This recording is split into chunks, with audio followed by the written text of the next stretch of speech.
are going to continue with the chapter 1, what, where, how and when. So we are going to start with finding the past. How we can know about the past. So there are various things that tell us about the past. First one, manuscripts. So these manuscripts were written by hands, and these were generally written on the palm leaves or the bark of a special tree called birch, and these trees are grown in Himalayas. And these manuscripts were written in Sanskrit, Prakrit or Tamil language. Prakrit, the language of ordinary people. So over the period of time, these manuscripts were eaten by insects or maybe destroyed. So they have preserved in temples and monasteries. These manuscripts generally dealt with various topics like religious beliefs, plays, poems, lives of kings, medicines and science. Other than the manuscript, we also come to know about the past by inscriptions. So these inscriptions were written on the hard surface. So which material are used to write them? Stone or metal or baked clay. Because these things are used to write the inscriptions, तो they survive for a long period of time, because इनको कोई ख़राब नहीं कर सकता था, क्योंकि जैसे मैन्यूस्क्रिप्ट्स है इनको इंसेक्ट खा जाते थे, ख़राब हो जाती थी, पर ऐसा कुछ इंस्क्रिप्शंस के साथ नहीं होता था. And these inscriptions also have script, letter और sign. Now the next is, yes, can you identify this? Looks like a detective. So the one who come to know about this, who study the human history, they are called archaeologists. These are the people who explore or excavate. Excavate means who dig under the surface of the earth and studied the remains of the buildings. And these buildings either made up of stones or bricks. Other than that, they also find out the remains of the pots, paintings, weapons used by the people, ornaments worn by them, and sometimes coins also. Other than these archaeologists, we are also having historian, जिनको हम scholars कहते हैं, those who study the past. So how they study the past? With the help of source. So what is a source? That gives them information. Information found from, अब वो information कहाँ से आती है? Yes, from manuscripts, from inscriptions and from archaeology. जो भी manuscript में मिला है या इंस्क्रिप्शंस के थ्रू मिला है या जो आर्कियोलॉजिस्ट ने फाइंड करके दिया है, जो भी रिमेन्स मिले हैं, with the help of all these resources, जो ये हिस्टोरियंस हैं, स्कॉलर्स हैं, they study the past. Now the past of different people. हर एक लोगों का जो पास्ट है वो अलग होता है. किंग और क्वींस का पास्ट फार्मर्स एंड हर्डर्स से अलग होगा. फार्मर एंड हर्डर्स का पास्ट मर्चेंट से अलग होगा. मर्चेंट्स का पास्ट जो है क्राफ्ट पर्सन से अलग होगा. So different people have their different past, और because they followed the different practices, different customs.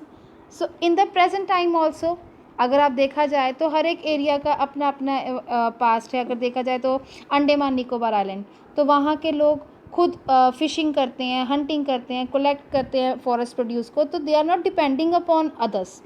पर जो हम लोग हैं जो सिटीज़ में रहते हैं, we are depending upon others for the supplies of goods. हम डिपेंड करते हैं दूसरों पे. सो इसी तरह के जो डिफरेंसेस हैं also existed in the past.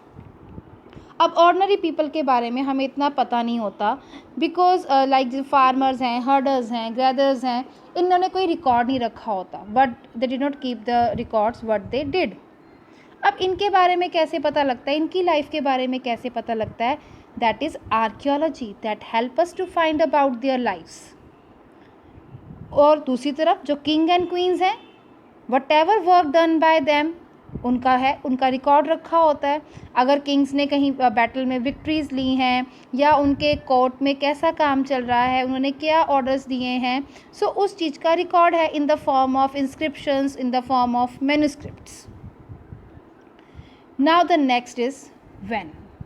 History में कौन सी चीज़ कब हुई है, उसका है question when.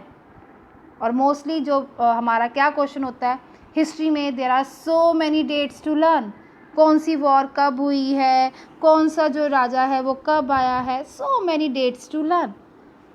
But for that पहले हमें ये आना चाहिए कि how to count the years.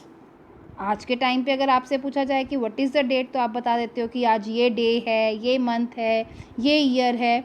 So how we count the years, that is with the help of this.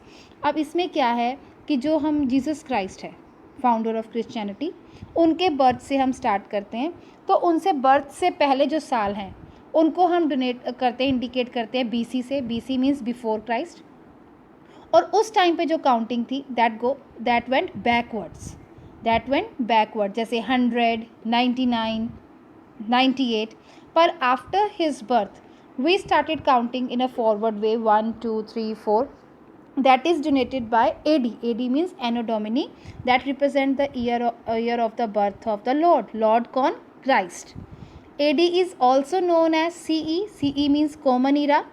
BC is also known as BCE, मतलब before common era. अब एक बात और, जैसे आज का प्रेजेंट टाइम है, कौन सा ईयर है, 2020। तो जब हम इसको AD के साथ डोनेट करेंगे तो AD उससे पहले आएगा, ईयर से पहले आएगा, AD 2020। पर अगर हम